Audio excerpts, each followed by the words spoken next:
ever wondered about the biggest question in philosophy? The one that could change the way you understand the universe, God, and even your own existence? It's not just a question. It's a concept that has baffled philosophers for thousands of years. And guess what? We're diving into it today. The idea that there cannot be an infinite regress of causes. Sounds mind-boggling, right? But don't worry. Stick with me, and I'll break it down in the simplest way possible. By the end of this, you'll view the world around you, and even God, through an entirely new lens. Let's get started. All right, let's kick this off with a question. Have you ever asked yourself, if God created everything, then who created God? It's a deep one, right? But it's not just a religious question. It's a philosophical one that has intrigued minds for centuries. Now, we're not going to dive into this from a religious standpoint today. Nope. Today we're tackling it from a philosophical angle, using the insights of one of the most brilliant minds in history, Aristotle. Stick around, because by the time we wrap this up, you'll understand why infinite regress is more than just a philosophical term. It's a concept that could transform how you see the world and your understanding of the Creator. Let's set the stage. In our modern world, we all know that things around us are constantly changing, right? We've all heard the saying, only change is constant. But here's the kicker. What does change really mean? Can you define it? I bet it's not as easy as it sounds. About 2,400 years ago, long before Jesus or Muhammad, the philosopher Aristotle was already asking this question. And guess what? He came up with his own definition of change. And it's not just any definition. It's the key to understanding our very existence. Aristotle identified 4 types of change. Yeah, 4. And each one is happening all around us, all the time. The first type is the change of substance. This one's simple. It's when something is created or destroyed. Think about it. When you're born, that's a change of substance. When someone passes away, that's another one. Even something like a statue being made or broken down. Those are changes of substance. Creation and destruction are at the heart of this type of change. Next, we have the change of quality. This happens when something's qualities change. You know, like when something soft becomes hard, or when a white object turns black. This could be as simple as you learning a new skill or gaining knowledge.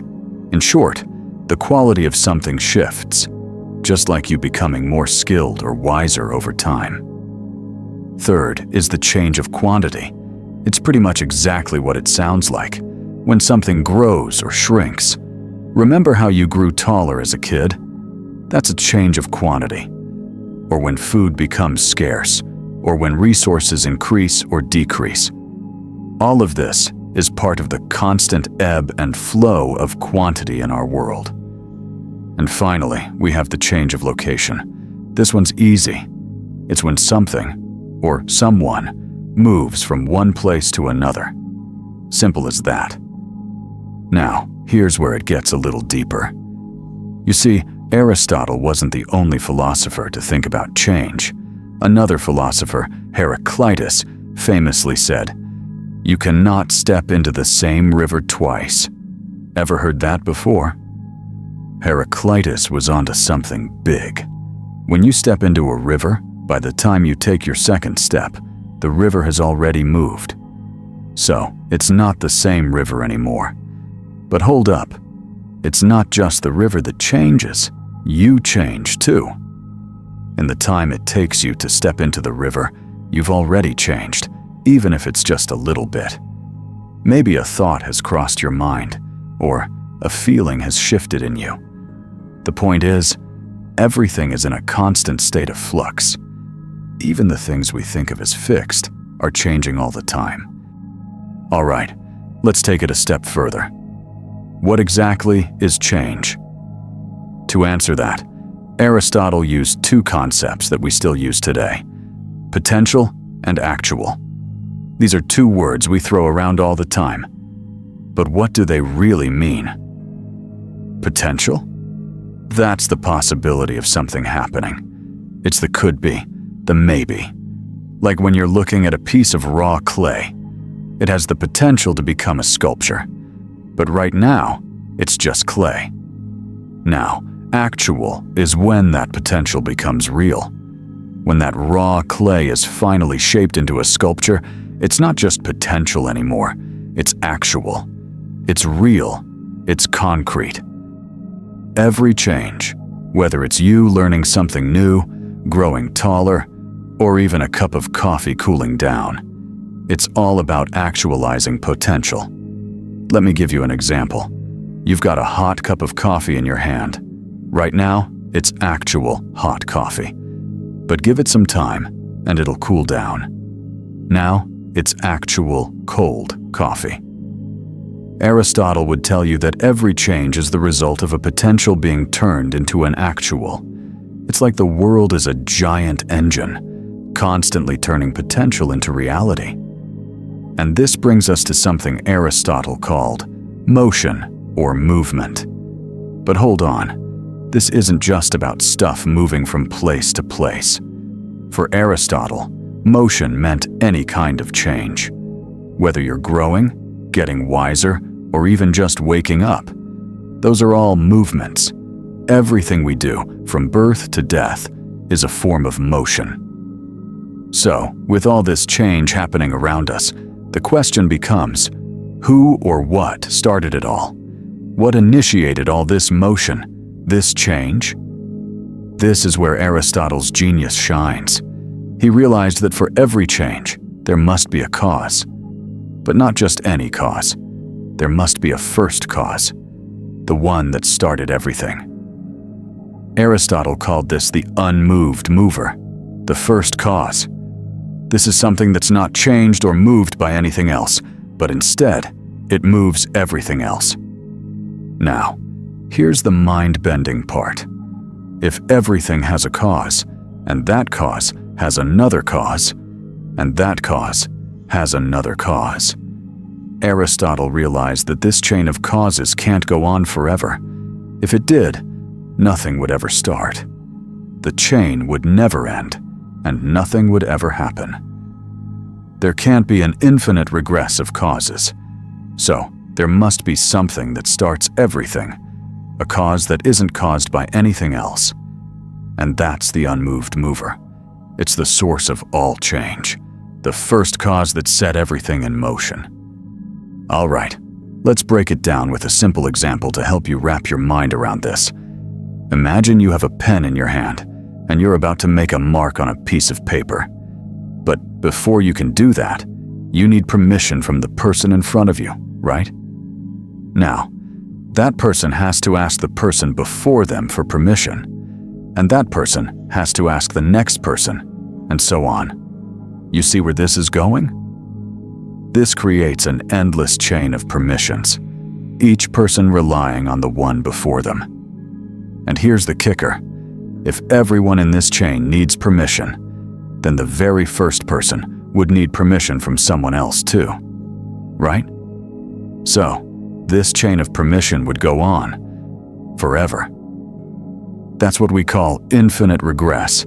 It's an endless chain of causes, permissions, or in Aristotle's case, causes and effects. And if it goes on forever, nothing could ever actually happen. Nothing could ever get started. Because there would always be something waiting to happen next. Think about it. If that permission chain never ended, you'd never be able to make that mark on the paper.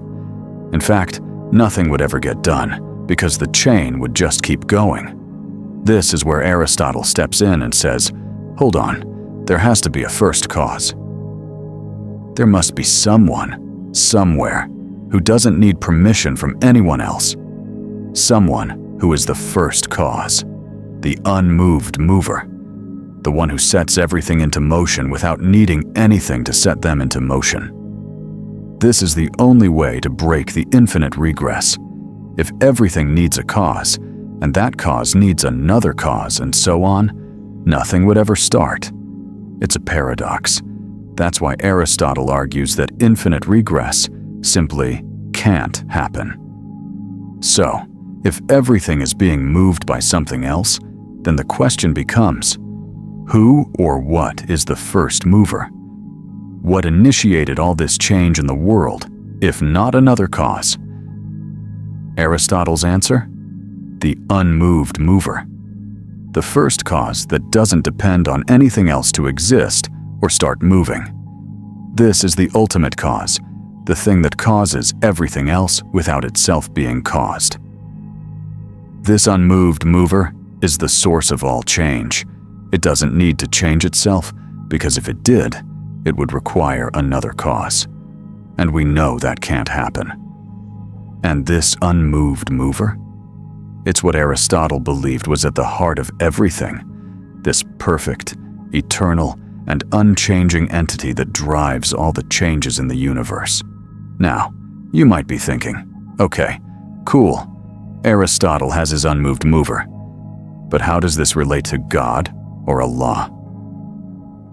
Well, the idea that there must be something that initiates change, something that itself isn't changed by anything else, is actually pretty close to many religious concepts of God.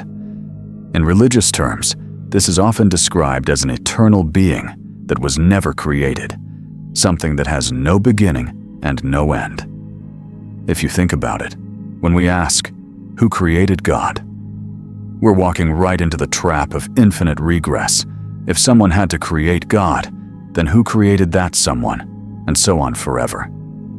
Aristotle would tell you, that chain can't go on forever. At some point, you have to have a first cause, a being that doesn't need anything else to start it. And that, in many ways, matches the way many people understand the concept of God. Think about it like this. Everything around us has a cause, right? Your actions, the events happening in the world. There's always a cause behind every effect. But imagine if that chain of causes went on forever. Would anything ever actually begin? Would anything ever get done? Of course not. It would be a never-ending loop with no starting point. This is the brilliance of Aristotle's logic. He understood that for any motion or change to happen, whether it's the rise of the sun, the turning of the seasons, or even your own growth, there has to be a first cause, something that started it all. And the impact of Aristotle's philosophy didn't stop with him. His ideas on the unmoved mover have influenced some of the greatest thinkers in history. Take Maimonides, for example, a major Jewish philosopher, or Thomas Aquinas in Christianity. Even Islamic scholars like Al-Farabi and Ibn Sina were deeply influenced by Aristotle's concept of the first cause. These thinkers saw the logic in Aristotle's argument, and many of them applied it to their own understanding of God. Whether in Judaism, Christianity, or Islam, the idea of a first cause that is eternal, perfect, and unchanging is a central concept. Even today, the question, who created God, still pops up in philosophical debates, and it's a tricky one because it's so easy to slip into the idea of infinite regress. But remember Aristotle's logic. If you keep asking, who created this, who created that forever, you'll never get anywhere. That's why the unmoved mover is so important. It's the rock-solid foundation on which everything else rests. So, let me ask you, do you agree with Aristotle's view that there can't be an infinite regress of causes? Is there a first cause, an unmoved mover, that set everything into motion? I'd love to hear your thoughts on this. Drop a comment below, and let's dive deeper together. And if you're new to the channel, be sure to check out my other videos. We'll keep exploring these deep, mind-expanding topics. Until next time, take care and keep questioning.